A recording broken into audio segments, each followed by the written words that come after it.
in 1995, a graphic design teacher named Linda Weinman, and also an aspiring entrepreneur, decided to get the website lynda.com. She did so because she needed a sandbox to play in with the new graphic design tools, the digital tools that were being developed at that time, Photoshop, Illustrator, and many more. And she needed a place to put her students' work so all could see it. Well, she put that website together, and the business began to grow. And in 2002, she discovered it could be much, much more. So she moved all of her teaching online. Later, the business was sold to LinkedIn, who renamed it LinkedIn Learning, sold for $1.5 billion US dollars. Linda is the poster child for what I call the counter-conventional mindsets of entrepreneurs. So I want to tell you about these mindsets today, and here we go. So number one, why do I call them counter-conventional? Well, first, these 6 mindsets run counter to the best practices, as we call them, that are done in big companies today. They fly in the face of much of what we teach at London Business School and other business schools about strategy, about marketing, about risk, and about much more. Now, you might say, John, what do you mean by mindset? A mindset, of course, is up here, right? It's those things, attitudes, habits, thoughts, mental inclination, which, when something comes our way, predetermines the response we make to that something that comes our way. And those somethings, as we entrepreneurs call them, are opportunities. So I want to tell you about these 6 mindsets. And the first one I call Yes, We Can. Now, B-School Strategy 101 says the following. What we're supposed to do in a company is stick to our knitting. We've got to figure out what we're really good at. We call them core competencies, and we've got to build on them, invest in them, nurture them, make them more robust. And if somebody comes along and says, can you do something different that's outside of that? What are we supposed to say? No, I'm sorry, we don't do that around here. Well, a Brazilian entrepreneur named Arnold Correa built a wonderful business that today is called Atmo Digital by disregarding those rules. He had already reinvented his business twice to become a major provider of event management and production services.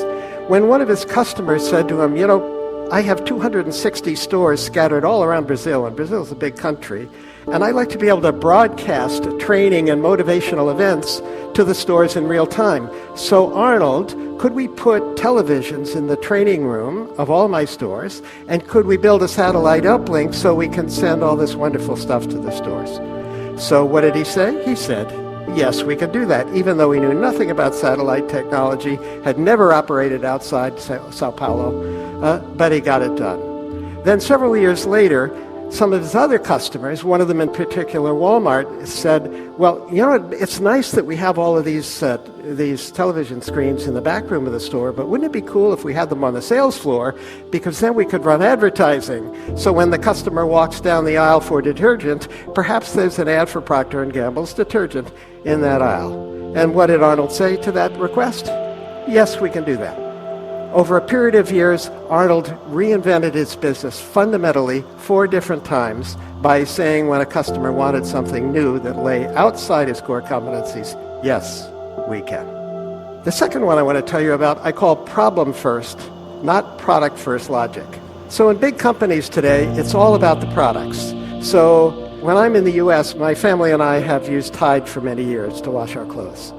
And we get a chuckle every now and then because we can tell a new brand manager has come along, because what happens? They change the product, right? They take the blue speckles out of it and turn them green.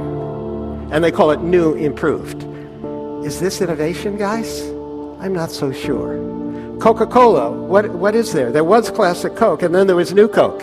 That didn't work out too well. Then there was Diet Coke, and Coke Zero, and Vanilla Coke, and Cherry Coke, lots of Cokes. I don't think this is what innovation is all about. But for entrepreneurs, we don't focus on products, we focus on problems. So a guy named Jonathan Thorne developed a technology that did something very useful. This instrument you see in front of you is called a surgical forceps. It's the tool that almost every surgeon in any kind of medical discipline uses to do his or her work. But there's a problem with these surgical forceps. They stick to human tissue. So imagine you're having a facelift and the plastic surgeon is doing the final touches, but the tissue sticks to the forceps. Maybe it's not going to look quite as good as it was supposed to look. And maybe the plastic surgeon's going to get a little frustrated and it's going to take longer to do the work. And John said, that's a problem I think I can solve with a new silver-nickel alloy that he had developed. Well, it turned out the business didn't grow very fast, focusing on plastic surgeons. So he said, I wonder if there's another surgical specialty that has an even bigger problem that I could solve. And he discovered one, and it's neurosurgeons. And neurosurgeons work in two places on our bodies, in our spines and in our brain. So I hope you never have brain surgery, and I hope I never have it. But if they have to take a little tumor out, I hope the forceps don't stick to some other tissues, because I kind of want to keep all the brain cells I can, right? John Thorne built a fantastic business, sold it some years later to Stryker. Stryker is very happy. John and his investors are very happy too. Why? Because John focused on solving problems, not on thinking about products. The next one, I call it think narrow, not broad. Like John Thorne, an entrepreneur I'm going to tell you about focused on a problem, but thought very narrowly about a target market. But the big company wisdom doesn't want narrow target markets. It wants big target markets, right?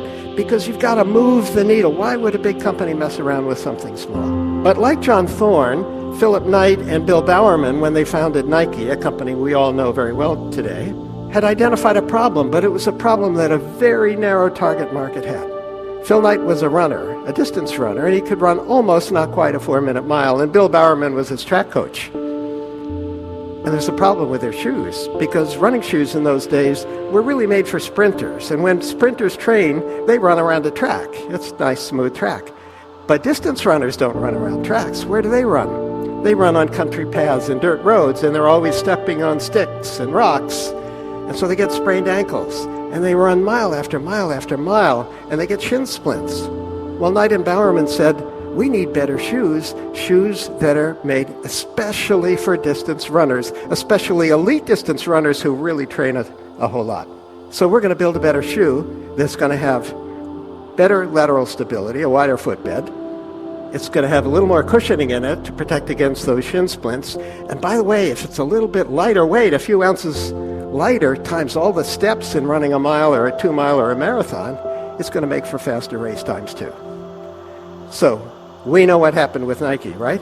Once they developed the skills to design shoes explicitly made for a target market, a narrow one, and once they learned to import those shoes from Asia, and once they learned to get athletes to adopt those shoes, what did they do?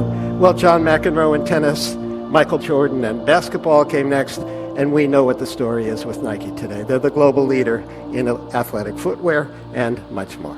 Okay, the next one, asking for the cash and riding the float. Big companies today are awash in cash. Even in these tricky times we're in today, there's cash all over the place, right? Merck in 2018 spent all this money giving money back to shareholders through stock buybacks and dividends, and they could only find $10 billion worth of R&D to do with all that cash. Is something wrong here? I think this just doesn't feel right.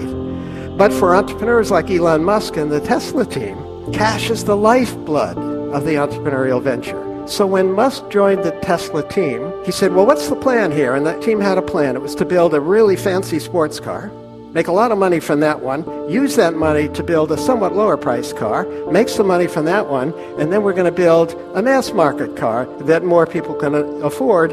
And in so doing, we're going to make a real dent in the emissions problem that the global automobile industry creates. Well, what Musk said is, well, let's go see if we can sell some cars. So they did a little roadshow in California, and they invited people on this little roadshow with 3 characteristics.